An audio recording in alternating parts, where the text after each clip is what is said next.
Bismillahirrahmanirrahim. Sahabat-sahabatku khazanah Islam, Assalamualaikum warahmatullahi wabarakatuh. Alhamdulillah, sekali lagi kita bertemu pada episod yang 93 tentang konsep halalan thayyibah ataupun konsep pemakanan halalan thayyibah.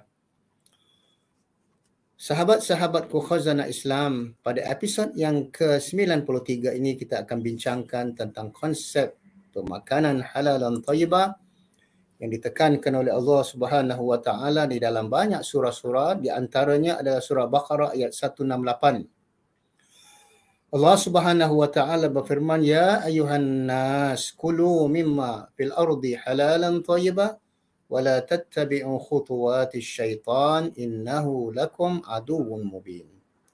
Wahai manusia, makanlah yang halal lagi baik dari apa yang terdapat di bumi dan janganlah kamu mengikuti langkah-langkah syaitan. Maka dalam surah Al-Baqarah ayat 168 ini Allah menyeru, ya ayuhan nas, wahai manusia, oh mankind tadi. Maknanya kita perlu mencari makanan yang halal lagi thayyiban, maknanya secara holistiknya baik. Sahabat-sahabatku khazanah Islam, Masya Allah, mudah-mudahan kita semua sihat walafiat dan dapat menjalani kehidupan kita sebagai seorang Muslim dan manusia yang berguna. Kita perlu mengambil berat mengenai setiap makanan yang kita ambil kerana itu akan menentukan nanti kesihatan kita. Makanan adalah salah satu sumber asasi dalam kehidupan. Setiap manusia yang bernyawa perlukan makanan untuk terus hidup dan sebagai Muslim kita untuk terus beribadah kepada Allah. Kini masyarakat telah mula mengambil berat mengenai setiap makanan yang diambil untuk memastikan tubuh badan mereka terhindar dari penyakit dan sentiasa sihat dan cergas. Sebagaimana yang diriwayatkan oleh Abu Hurairah, Nabi sallallahu alaihi wasallam qala Rasulullah sallallahu alaihi wasallam, ya ayuhan nas, inna Allah thayyibun la yaqbala illa thayyiban wa inna Allah amara al-mu'minin bima amara bihil mursalin. Sesungguhnya Allah itu baik. Dia tidak akan menerima kecuali yang baik ataupun apa-apa yang baik. Allah memerintahkan kepada orang mukmin sebagaimana ia telah memerintahkan kepada para rasulnya. Hadis riwayat Muslim. Adapun pandangan Imam Al-Ghazali mengenai penjagaan pemakanan, namun kata Syekh, dalam kegairahan manusia memilih makanan yang berkualiti untuk kesihatan badan mereka, ramai yang terlepas pandang akan perkaitan makanan yang diambil dalam pembentukan rohani mereka. Bukan hanya untuk jasmani, bahkan rohani dan begitu juga jiwa mereka dan roh. Maka dari itu, apa yang kamu makan, ia akan menentukan. Dapur kamu adalah perut kamu. Kerana Nabi SAW mengatakan bahawa perut itu adalah kantung segala penyakit. Apa yang kamu makan akan menentukan kesihatan dan sikap kamu, Masya Allah. Maka kalau kita lihat di dalam Islam, kita bukan hanya membicarakan tentang makanan halalan, tetapi thayyibah. Kalau kita lihat, makanan itu telah disahkan halal certification sebagai produk yang halal. Ia tidak bermakna bahawa produk itu adalah thayyibah. Maka kita mengetahui bahawa halal itu merupakan parameter, sedangkan thayyib is the holistic ethical value concerning the society and environment.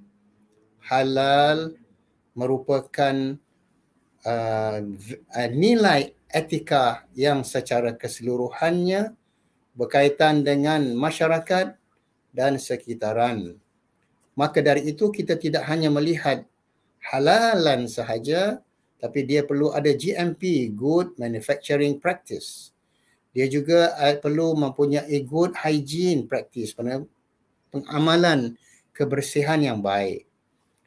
Yang ketiga, good storage practice, maknanya cara penyimpanannya yang baik. Dan yang akhir sekali adalah good clinical practice, yakni pelaksanaan secara saintifik adalah baik tadi.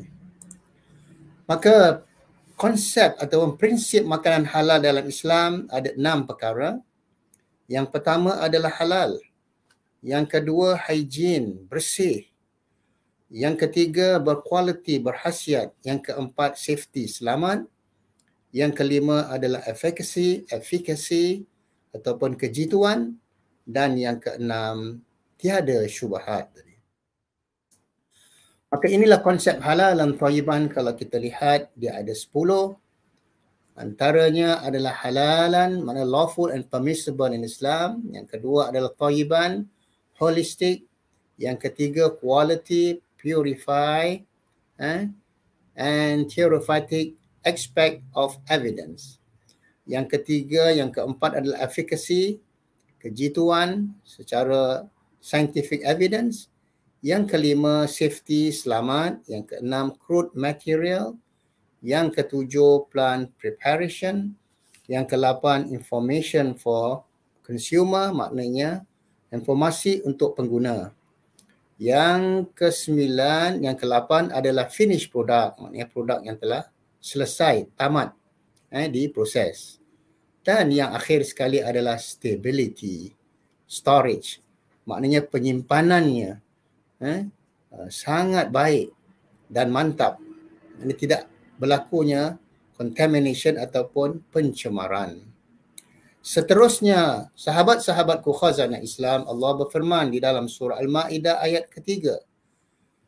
A'udzu billahi minasyaitonir rajim. Hurrimat 'alaikumul maitah wad-damu wa lahmul khinzir wa ma uhilla li ghairillahi bih wal munkhanaqatu wal mawqudatu wal mutaraddiya wan natiha wa ila akhiril ayat. Sesungguhnya diharamkan kepada kamu memakan bangkai. Binatang yang tidak disembelih dianggap bangkai. Dan darah yang keluar mengalir. Dan daging khinzir ataupun babi. Termasuk semua byproduct. Dan binatang-binatang yang disembelih bukan kerana Allah Subhanahu Wa Taala. Dan seterusnya binatang yang mati tercekik, mati dipukul, mati dijatuh ataupun sebagainya. Ada 9 jenis makanan yang diharamkan. Nah, persoalan kita pada minggu ini ialah tentang gelatin ataupun collagen. Apakah itu gelatin? Ataupun apakah itu halal gelatin? Halal gelatin mesti diperoleh dari sumber bovine. Bovine ini maknanya daging, tulang ataupun kulit binatang ternak yang disembelih mengikut undang-undang syariah. Dan bukan itu sahaja, yang ketiga, ia juga diproses daripada factory yang mengeluarkan halal gelatin sahaja yang tidak bercampur dengan gelatin yang non-halal. Seterusnya, sahabat-sahabatku khazanah Islam, kalau kita membicarakan tentang gelatin ataupun collagen, ia merupakan emulsifier yang dapat mengimbangi sesuatu produk itu. Selalunya gelatin itu adalah daripada byproduct binatang ternak yang mana kita lihat ia adalah collagen, tisu collagen yang hydrolyzed dari pelbagai bahagian binatang ataupun dipanggil various animal parts. Dan dikatakan collagen is derived from word kolah mengikut bahasa Greek. Bahasa Greek, kolah maknanya glue. Dan collagen adalah glue essence. Dikatakan collagen is a strong fiber that weaves throughout the lower layers in your skin, providing the strength and support your skin needs to fight wrinkles tadi. Jadi dikatakan bahawa collagen ini adalah merupakan fiber yang kuat, yang menyelinap di bawah kulit kita yang boleh memberi kekuatan dan support, kekuatan terhadap kulit kita untuk melawan kekedutan, to fight wrinkles. Maka dari itu, sebagaimana tabi'inya, apabila seseorang itu sudah mula usia senja, maka badannya tidak mempunyai untuk mendapatkan kolagen yang baik kerana sudah kering. Kolagennya sudah kering. Mana tubuh badannya tak boleh mengeluarkan kolagen lagi kerana usianya sudah lanjut.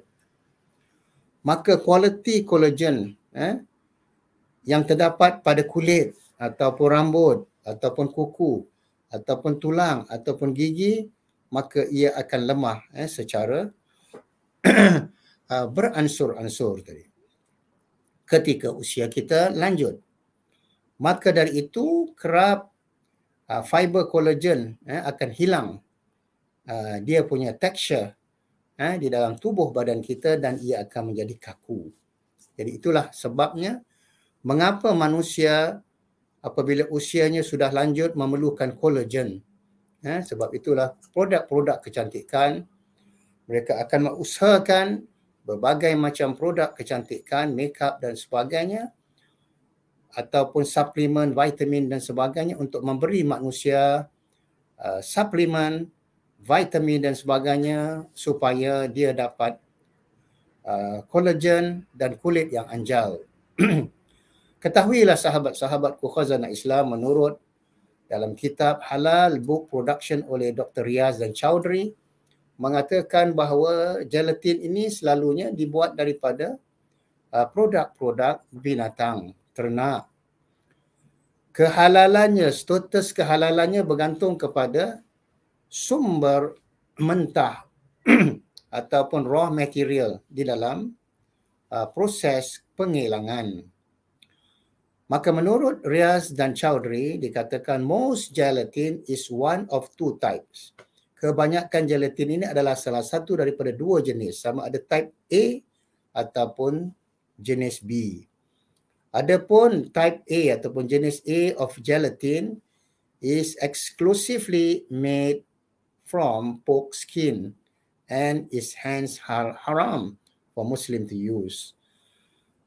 Adapun gelatin jenis A ini secara eksklusifnya dia dibuat daripada kulit-kulit khinzir ataupun dipanggil porcine, dan sudah pasti ia adalah haram untuk kegunaan seorang Muslim. Jadi itulah yang mana seterusnya kita akan mengikuti.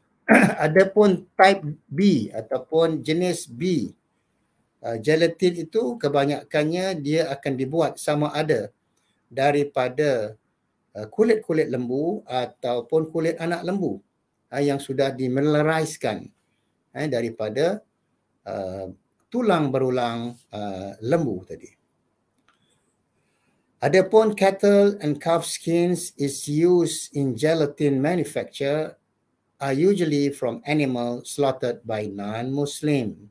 Kebanyakan kulit-kulit tulang belulang lembu ataupun anak lembu untuk proses pengilangan gelatin selalunya adalah daripada binatang-binatang ternak yang disembelih oleh bukan Islam ataupun dipanggil non-Muslim dalam pengilangan penyembelihan ataupun abattoirs menurut Riaz dan Chowdhury.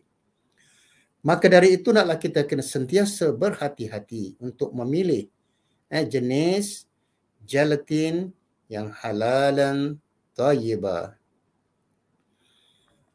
Maka dari itu, apakah yang dimaksudkan dengan halal gelatin ataupun gelatin halal? Sama ada dia daripada type A ataupun yang jenis A ataupun B. Sama ada dia itu dibenarkan, dihalalkan ataupun dia haram bagi kegunaan Muslim yang sangat kontroversial. Maka walau bagaimanapun, gelatin yang dibuat daripada kulit tulang berulang binatang yang disembelih ataupun lembu yang disembelih secara halal, maka ia tidak membimbangkan. Alhamdulillah pada akhir-akhir zaman ini mereka cuba mendapatkan gelatin daripada kulit ikan. Sejauh mana ia itu bebas daripada pencemaran dan sumber-sumber yang baik, yang sahih, sama ada daripada spesies ikan-ikan ataupun daripada daging kulit unta. Sejak akhir-akhir ini mereka telah dapat memperolehi gelatin di negara-negara Arab daripada binatang ternak seperti unta. Maka dari itu orang yang menjadi prosesor, pengeluar makanan perlu faham dan tahu tentang gelatin yang spesifik, yang khusus ataupun non-spesifik, yang tidak khusus, maka ia sudah pasti akan dipersoalkan secara tinggi tentang daripada mana sumbernya. Maka sebagaimana yang dikhawatiri, kebanyakan gelatin ini adalah diproses daripada pork gelatin ataupun porcine base daripada sumber khinzir yang sangat-sangat tidak digalakkan dan tidak boleh dikonsum dan dimakan oleh kalangan masyarakat Muslim. Menurut Riaz Munir Chowdhury dalam kitabnya Halal Food Production, kerana mereka berdua ini adalah pakar dalam masalah persoalan makanan di mana di daerah Amerika dan begitu juga sebahagian daripada negara-negara Eropah seperti Kanada. Maka ketahuilah sahabat-sahabatku khazanah Islam, world gelatin production based on raw material. Kalau kita nak bincangkan tentang production ataupun produk gelatin secara dunia yang berdasarkan kepada bahan mentah, kalau mengikut data ini gelatin world market ataupun pasaran dunia gelatin pada tahun 2007 dikatakan bahawa kebanyakan 46% adalah daripada pig skin ataupun kulit khinzir ataupun babi. 23.1 daripada tulang berulang yang daripada bovine ataupun binatang ternak. Adapun kulit bovine hides 29.4 tadi. Jadi maka dari itu kita lihat yang paling tertinggi bahan mentah yang diproses untuk membuat gelatin adalah pig skin, 150,000 tan. Yang kedua bovine hides. Bovines ini adalah binatang, kulit-kulit binatang ternak.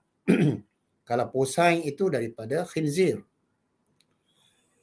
Ataupun tulang adalah 75,400 tan setiap tahun.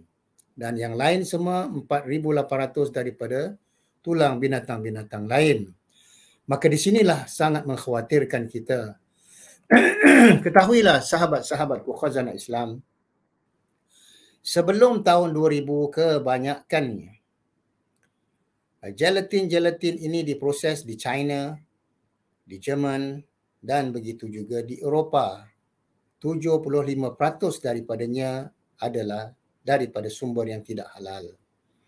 Mari kita lihat menurut sumber daripada Halal Gel, dikatakan bahawa gelatin ini diproses daripada bahan mentah, raw material. Sama ada ia daripada split. Split ini adalah siatan kulit-kulit binatang dikatakan ternak, binatang ternak, ataupun hide. Hide adalah daripada kulit binatang yang tidak halal, sama ada khinzir. Dan begitu juga daripada tulang berulang, sama ada daripada lembu ataupun khinzir ataupun babi. Jadi di sinilah yang sangat mengkhawatirkan kita sebagai seorang Muslim, kerana Allah menyeru kepada kita, ya ayuhan nas kulu mimma fil ardi halalan thayyibah. Bahkan ayat surah Baqarah 168 itu menyeru, wahai manusia, oh mankind, supaya mereka makan makanan yang halal, lagi baik tadi. Maka dari itu kita lihat bagaimana proses. Kita lihat gelatin daripada bahan mentah 80% kebanyakan di dunia adalah gelatin yang diproses daripada kilang-kilang di Eropah, Jerman, China, daripada pure pigskin gelatin. Maknanya secara murninya adalah daripada kulit khinzir. 15% datang daripada cattle hides, daripada kulit-kulit binatang ternak seperti lembu, dan begitu juga 5% daripada cattle bone, mana tulang-tulang lembu, dan daripada binatang ternak seperti ayam, itik, dan begitu juga ikan. Nah, sahabat-sahabatku khazanah Islam, sinilah kita melihat bagaimana proses penghilangan gelatin daripada bahan mentah yang diproses. Maka kita lihat dia bahan mentah itu diambil daripada 3 jenis. Sama ada split. Split ini adalah daripada siatan, kulit binatang ataupun dia punya lemak. Yang kedua adalah hide, maknanya daripada kulit binatang ternak, dan bone, daripada tulang binatang ternak, sama ada yang halal ataupun yang tidak halal. Sama ada disembelih oleh orang Islam ataupun bukan. Maka di sinilah pada proses pengawalannya dilakukan pre-treatment. Sebelum diproses, dilakukan rawatan pertama, kemudian dicuci dengan asid supaya dia jadi alkaline. Kononnya akan bersih daripada kuman bakteria. Kemudian extraction yang diambil, disedut daripada tulang berulang, daripada kulit, daripada lemak dan sebagainya, daripada binatang berbagai-bagai macamnya. Kemudian yang ketiga berlakunya proses purification, pensucian.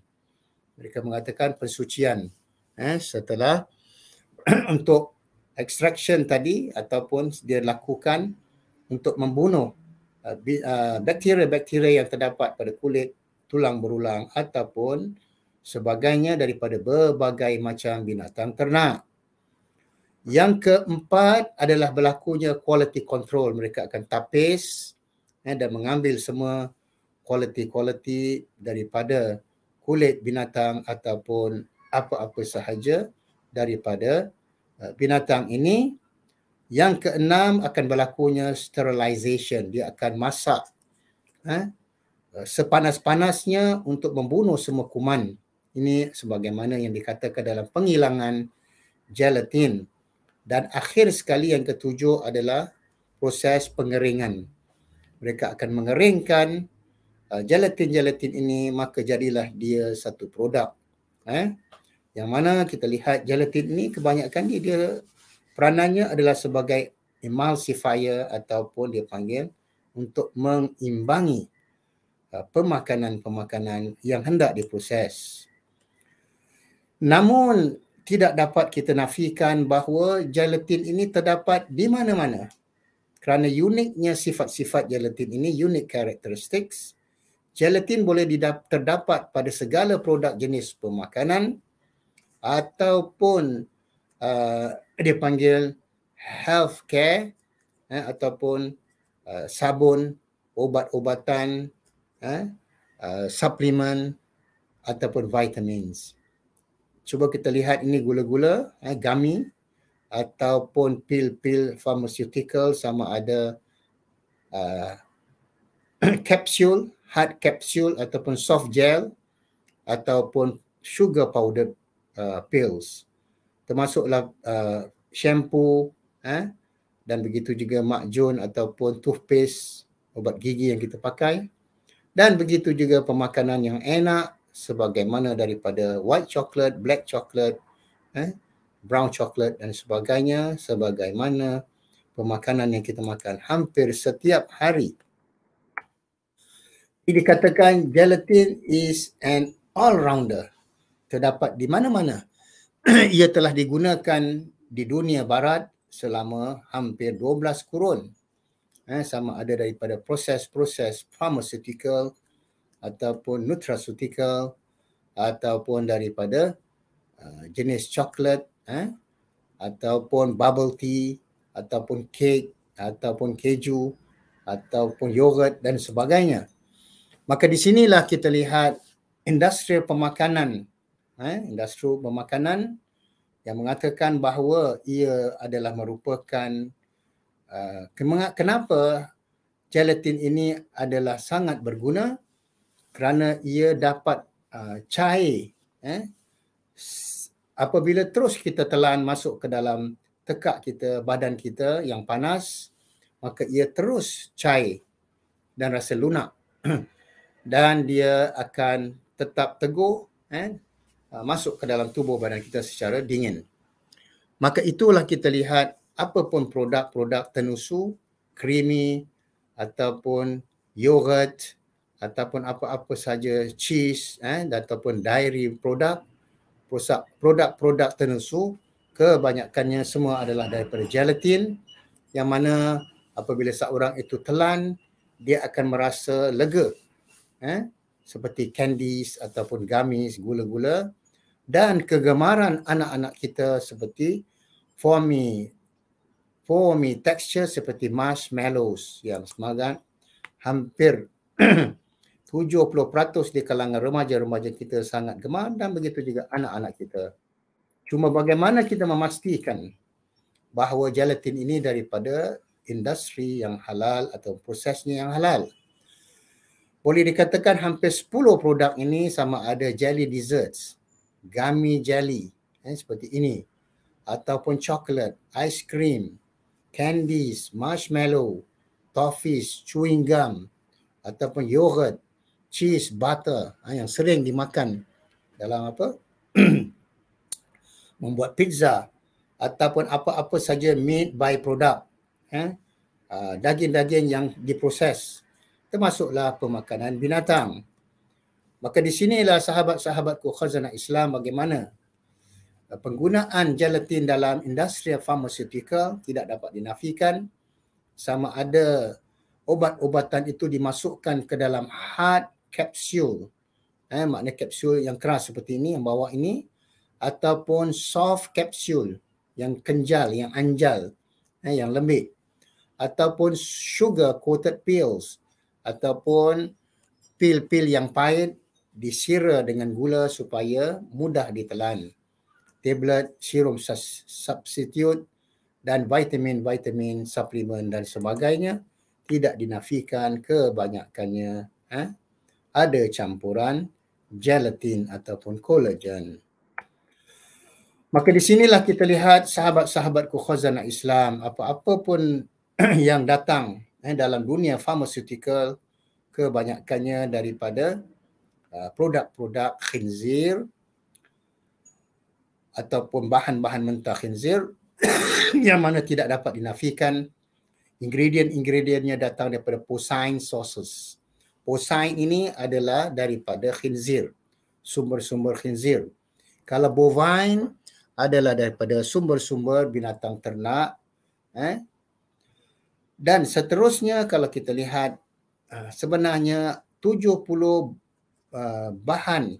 bahagian daripada seekor babi itu dapat dimanfaatkan untuk berbagai macam kegunaan, termasuk sama ada dia punya organ, dia punya daging, dia punya pancreas, dia punya lemak, darahnya, placentanya, gelatin dan tulang, dan begitu juga kulit-kulitnya yang boleh dibuat gam, dan begitu juga bahan-bahan kecantikan seperti brushes yang mereka buat sikat, mereka buat puntung rokok ataupun bros gigi sebagaimana kita lihat di sini.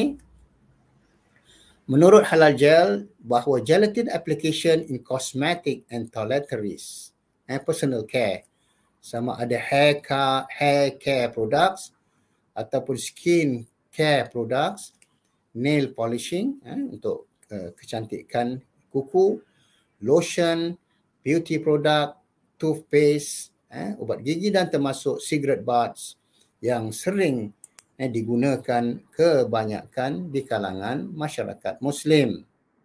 Inilah sangat membimbangkan kami bagaimana kita nak keluar daripada kemelut ini, dan alhamdulillah berita gembira bahawa sejak tahun 2000 sudah ada proses penghilangan halal gel ataupun halal gelatin di Malaysia. Cuma kita kena pastikan daripada mana sumber gelatin itu. Jika anda seorang Muslim telah makan salah satu daripada produk-produk ini, kemungkinan dia telah memakan gelatin. Sama ada gelatin ini halal ataupun tidak. Nah, marilah sama-sama kita lihat. Apa itu halal gelatin? Halal gelatin itu mesti, sahabat-sahabatku, diperolehi daripada sumber bovine. Bovine ini adalah binatang ternak, sama ada kulit, daging, tulang berulang. Binatang ternak ini disembelih mengikut undang-undang syariah, dan yang ketiga, diproses, dikeluarkan daripada kilang-kilang halal gelatin sahaja, tidak boleh berlakunya. Sebuah kilang dikeluarkan dua gelatin. Halal gelatin, non-halal gelatin itu tidak boleh diterima kerana akan berlaku contamination ataupun pencemaran. Maka dari itu, sama ada jenis gelatin yang dibenarkan ataupun yang diharamkan untuk kegunaan masyarakat Islam masih berada dalam kontroversi. Bagaimanapun, gelatin yang dibuat daripada halal slaughtered cattle is available pada hari ini. Maknanya yang disembelih daripada binatang ternak ataupun lembu, kambing sudah boleh diperolehi. Sebagaimana saya katakan, kebanyakan kilang-kilang ini sudah mula tumbuh seperti cendawan. Di mana? Di Malaysia, di antaranya adalah Halal Gelatin Factory. Dan begitu juga sebagai seorang food processor yang pengeluar gelatin-gelatin dan proses pemakanan, haruslah faham bagaimana untuk mengenal pasti gelatin yang spesifik ataupun non-spesifik, yang mana ia sangat dipersoalkan sama ada dia itu didapati ataupun dicurigai sama ada daripada pork gelatin atau pork byproduct, dan ini seharusnya kita menjauhinya dan cuba berusaha mencari gelatin yang halal mengikut Riaz dan Chowdhury. Jadi inilah yang mana kita lihat bagaimana proses di dunia. World Gelatin Production Base tadi, daripada bahan mentah. Dan seterusnya kita lihat konsep halal gelatin ini daripada halal standard, kilang-kilang yang telah disahkan halal gelatinnya. Sudah pasti di sana, hadirin hadirat, sahabat-sahabatku, konsep yang pertama, dia ada 3 jenis factory. Yang pertama, kilang yang mengeluarkan gelatin sumber daripada kulit, tulang berulang, daripada berbagai macam binatang. Jadi ini yang pertama. Yang kedua, kilang yang mengeluarkan gelatin daripada bovine animal. Namun sumber ini tidak disembelih secara syariah.